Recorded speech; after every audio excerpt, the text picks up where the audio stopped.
ours as well. Let's get back down to the grid. Finally, some motorcycle racing. It's been a long winter. No MotoGP, but at least we have... First race with them. How are you feeling?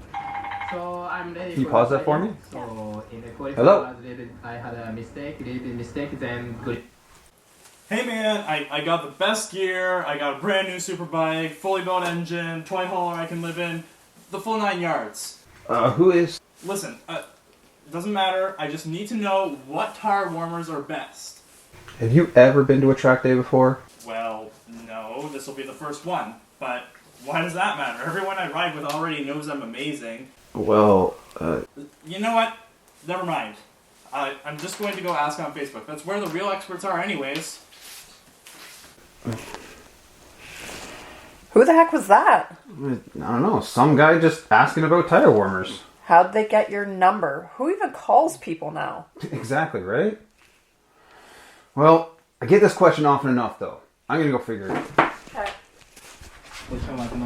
What are you doing? Come on, you're helping. Okay. Hey everyone, and welcome to Seriously Casual Racer. I am the Seriously Casual Racer, or you can call me Phil. Today we're going to be testing out tire warmers. Which ones are the best, which ones aren't so good. How are we going to do that? Well, we're going to do our test every 10 minutes as the tire warmers warm up and see how long it takes. First off, we're going to be testing tire pressure. Second, we're going to be testing the rim temperature with a Mastercraft IR gauge. Third, we're going to be testing 3 spots on the tire with the Joe's Racing pyrometer. And fourth, we're going to be checking out what's going on with everything with a FLIR TG165 thermal camera. If that's not enough information, I'm not sure what else could be, but I'm sure you guys will tell me in the comments. Alright everyone, look at all these warmers I've collected. Some from different manufacturers, some from friends. We're going to test them all, see where they lie. Let's check out the competitors.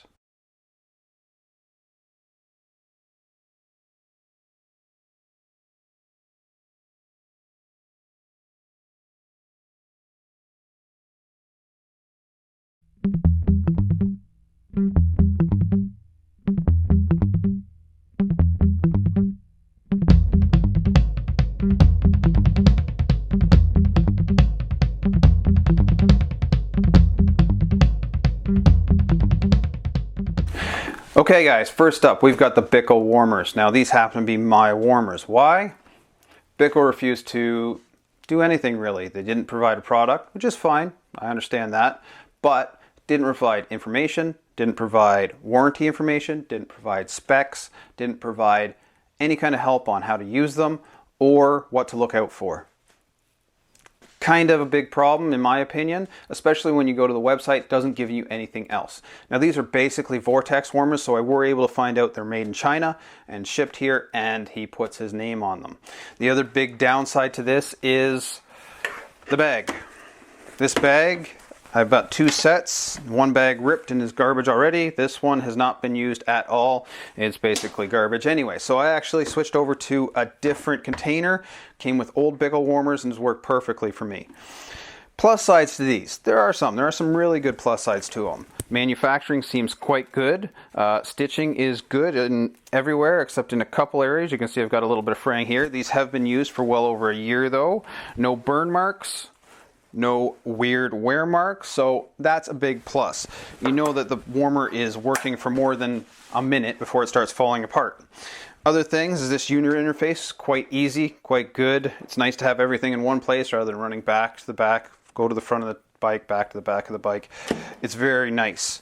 Other thing is one plug. Doesn't seem like a big deal to me. The less plugs I use at the track, the better. Having an extra receptacle in your generator is always a big plus. Other than that, that's all I have to say about it. Let's see how it performs in the test. The digital warmers were all set to 85 degrees just to even the playing field, as most of the single temps were 85 other than one which was 80. But we wanted to keep the numbers as consistent as possible so that everybody could understand. We did put all pertinent information for each warmer on the left hand side of the testing so you could read it. You may have to stop for each different test so you can see what's actually happening. The Bickle warmers did do pretty well. The numbers themselves are good, but you must take into account that they heated very quickly, which concerned us. Up to 86 degrees in just 40 minutes is very quick, and when we took a look at the thermal imaging, we could see that there was very hot spots and very cold spots just in the wires. So when we took off the warmer, it was also very obvious on the tire that there were different hot and cold spots, which did concern us a little bit, and we'd like to see that heating a little more even.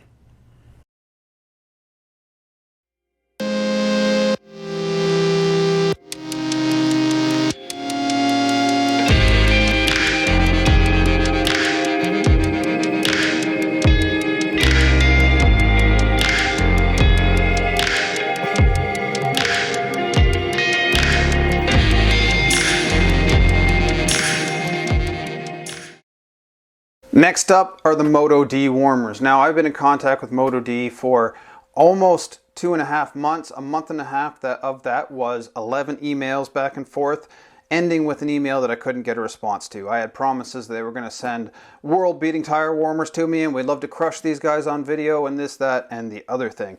None of those came to fruition. I was warned by another racer that that is the norm, but I can't attest to it. That's just two situations.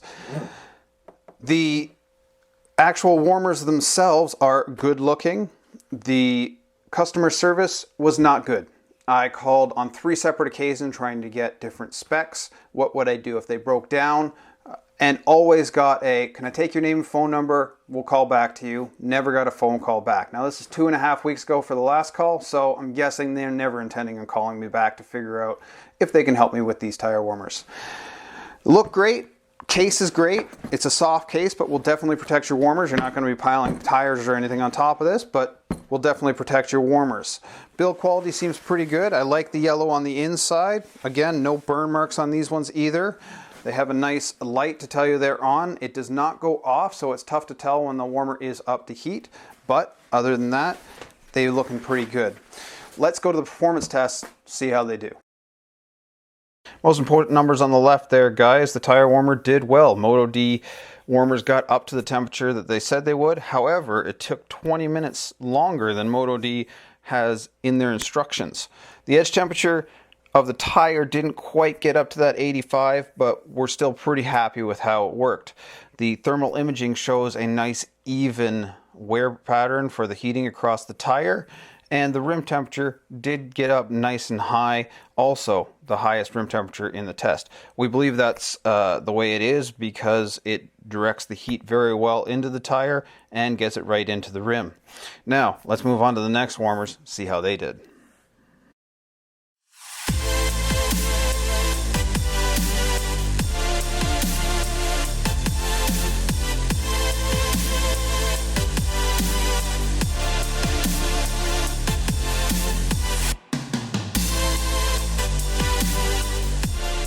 These are the Pro6 warmers. Now Pro6 sent us 2 different sets, the digital set and the single temp set, which is great because we got to see how both performed and what they looked like. So they look amazing. These are custom built by Maxem for Pro6. So as you expect with anything that has the custom built label on them, they look amazing. You personally, as a customer, could go to Maxem, call them up and have colors, labels, insignia, whatever put on your warmers that you want to. A couple downsides to the warmers on our first inspection was very large tote and they take up the whole thing.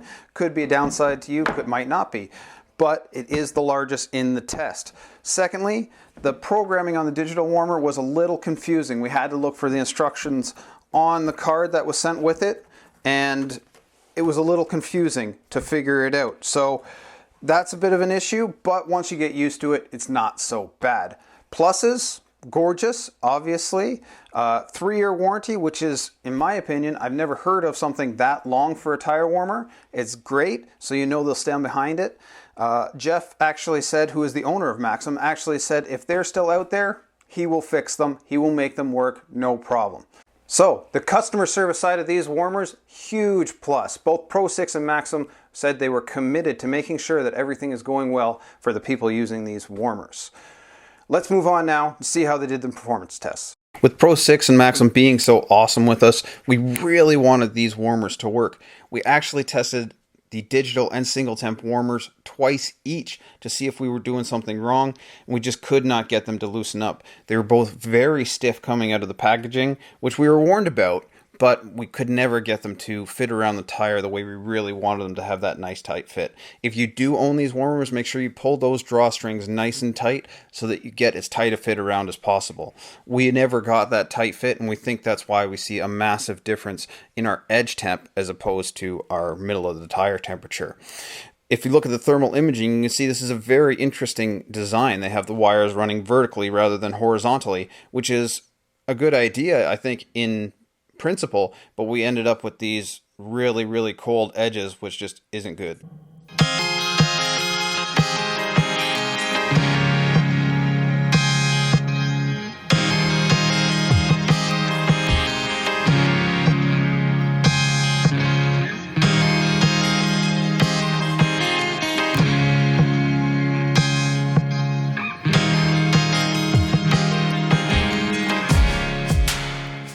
The next set of warmers we're testing, guys, are the Chickenhawk professional line digital tire warmers. They are very nice. Manufacturing looks amazing. The digital control panel is excellent, probably the best one I've ever seen, and the professional really shows through in that name.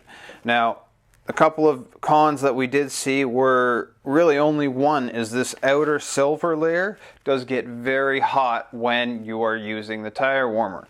Not maybe burn yourself with a blister hot, but hot enough that you pull your hand away pretty quick.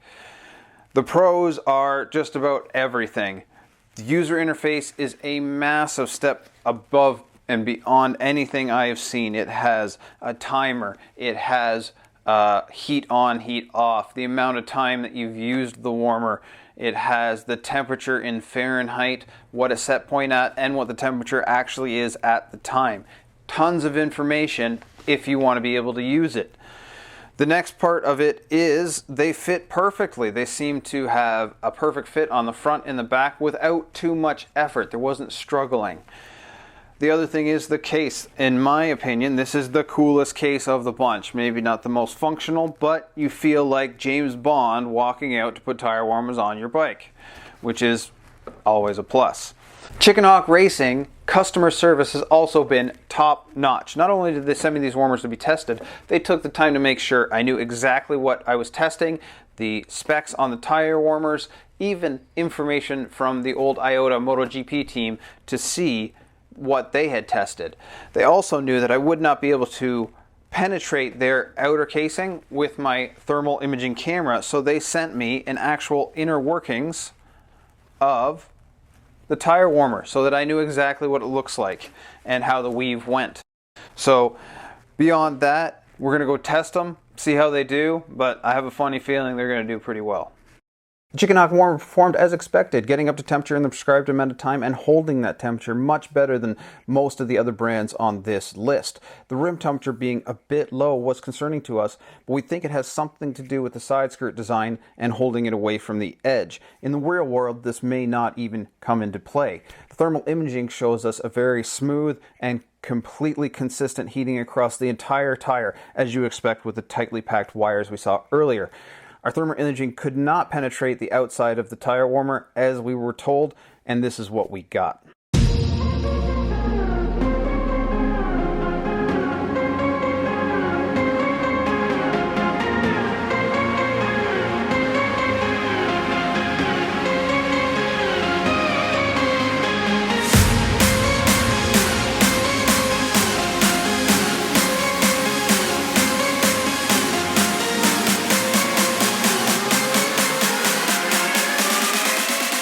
Woodcraft comes to the table with these. They're Gen 3 dual temperature warmers. These are an antiquated model even to Woodcraft. They are an evolution of their original warmer that came out quite a long time ago.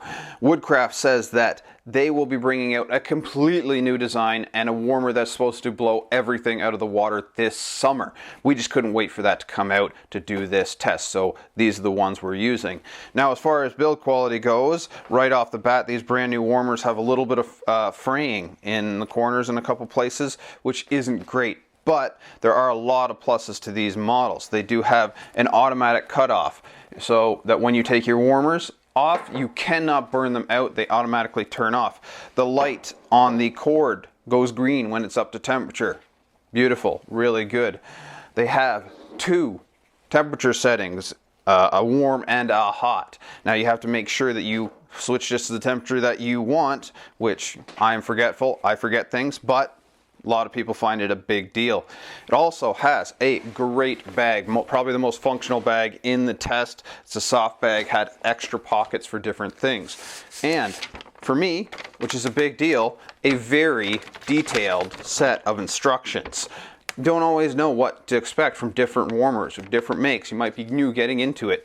Instructions are a very important thing in my book. So, going to be replaced, but still relevant in today's market. Let's see how they do in the performance tests. The Woodcraft warmers really disappointed us. We were hoping for big things, and they came up short. They are meant to get to 80 degrees or 175 degrees Fahrenheit, and the best we could do was 74. The edge temperature was way down, and we tested these things 3 times to try and get them up to where they are, and the numbers on the screen are the best we could do. The thermal imaging showed fairly good heating with a vertical pattern of the weave, but when we removed the tire warmer, it was clear the tire was just not getting up to temperature. The edges were cold, even in the middle just wouldn't get up to the temperature we need, especially in today's tire market. Last and hopefully least are the cheapest no-name set of warmers that I could find. I sent a message out across Instagram and Facebook, and a very good friend named JF sent a set of warmers that were old and used, and hopefully they don't perform as well as the other ones, but we will see. They don't have any real good redeeming qualities. The one side already has the elastic being worn out, has a burn mark in the top, and not even sure if these lights still work or what they do, because there are no instructions with these. There aren't any specific things. JF says they have worked for him.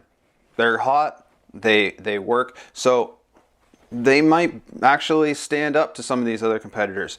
As far as the rest of it goes, the bag that comes with it is oddly like the Bickle one. Suspicious. But whatever, you get what you pay for sometimes, right? Let's see if these warmers can compete with the big boys in the industry. Well, it happened, everyone. Exactly what I didn't want to happen. These were supposed to be the worst in the test, and you know what? They held up just as well as the Woodcraft did, if not a little bit better. Their edge temperature is a bit better, the time to get to temperature is a bit better, and the rim temperature is a bit better than the Woodcraft. Now, these don't have the features of the Woodcraft, or the name behind them, or the customer service, but performance wasn't that bad. When we did the thermal imaging, we found that indeed these are either made extremely similar to or by the same person as who makes the Bickle warmers. When we took off the warmer, we saw those same uneven heating marks, the hot and cold spots, and it was real confirmation. We will see where these end on our rankings, but they might not be where you think they are.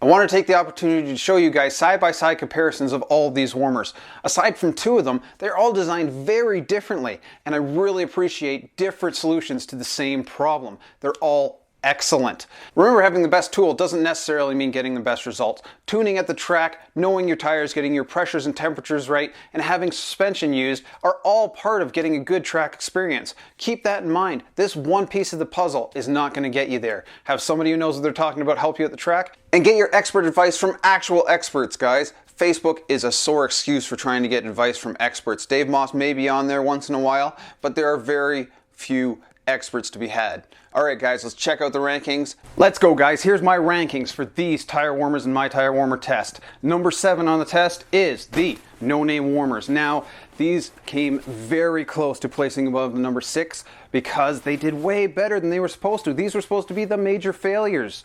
I was almost hoping to buy JF a new set of warmers. It just didn't happen. They are good. Whoever got these, they got a good steal, and these are pretty good warmers, and you can make almost anything work, as this goes to show. Number 6 are the Woodcraft warmers. These are outdated models. We know that the new one is coming soon, very soon. This summer, Woodcraft is going to have an all-new tire warmer. Look out for it. It's going to be near the top. I can almost guarantee it. They know so much about this stuff that they will have a competitive product.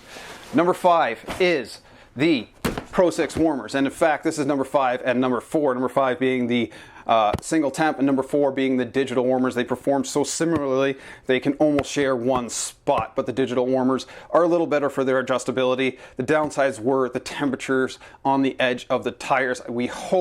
We really hope that once these are worked in a bit and they're not as stiff, those side temperatures come up and the tire warmer works great, but we have to go with the info we had for the test, and that puts them in 5th and 4th, despite how good their customer service and build quality are. Number 3 is the Bickle warmer. Bickle is my own warmer, and this is what I have been using. I don't know if I'm changing or not right now, as warmers are very expensive, but this is number 3. Why is it number 3 and not number 2 or number 1? Well, it did perform really well, but I own this warmer and I could not get help for specs. I couldn't get help for anything, how to make them work, how to have them work in a controlled environment. I couldn't get any information, which makes these at 3rd. I don't even know if I can get these serviced if they break down. So they're 3rd. Number 2 are the Moto-D Warmers. These things are the big surprise of the test. These things performed awesome, especially for a single temperature warmer. They got up to temperature the way they were supposed to. They kept their temperature and they just worked. Flat out, just worked. Now, the only downsides about it is I had some problems with their customer service, couldn't get calls back, and their light doesn't tell you when it turns on and off. But other than that, these things worked awesome. And coming to the number 1 is Chickenhawk. We knew it was going to be. We all knew it was going to be. These things are extremely expensive and they're professional. They're as close as you can get to a MotoGP warmer without actually being in MotoGP. These things are awesome. Their customer service is great. Their build quality is amazing. Their user interface is great, and they work best. Now, if you really want to know what the best are, these are the best. Okay guys, that's a wrap on our tire warmer test. I hope you take the information and hard research we put in over the last few months into your purchases and get the best thing you can. Remember, not every tire warmer is going to be best for you and the next person. Choose wisely, have a good time, and I hope to see you at the track. Subscribe if you can.